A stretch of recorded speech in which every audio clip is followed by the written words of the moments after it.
It's not the one he wanted. Y'all take a breather, okay? Take a breather. It's not the one he wanted, all right? Let's talk about the new Pope Leo the 14th. And I'm not a Catholic, but let me just explain that because a lot of y'all got nervous as soon as you heard USA and as soon as you saw the Twatler account go, congratulations, you're like, no, it's not that one.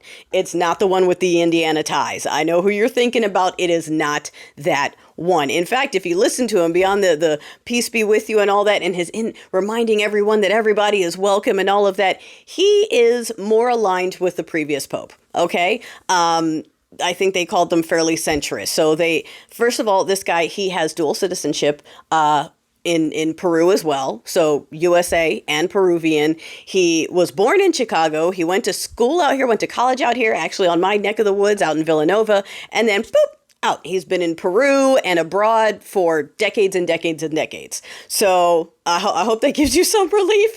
A lot of work with the marginalized, the less fortunate. So similar to Pope Francis, he is big on such things, right? On taking care of persons, on migrants, of the poor and all of that. I believe not a fan of the idea of ordaining women as deacons in the Catholic Church. I know it's like a conversation that they're having over there.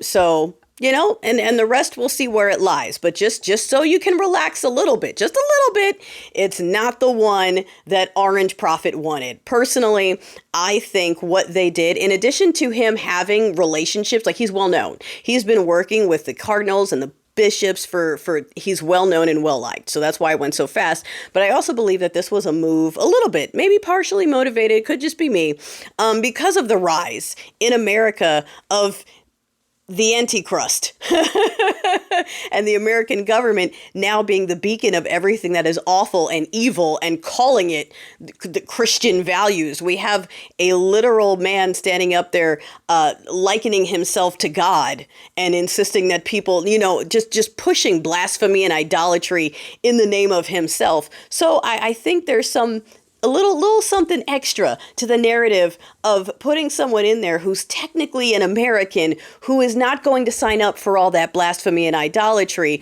who has the ears of 1.4 billion people across the world. That is a major mouthpiece that can say, no.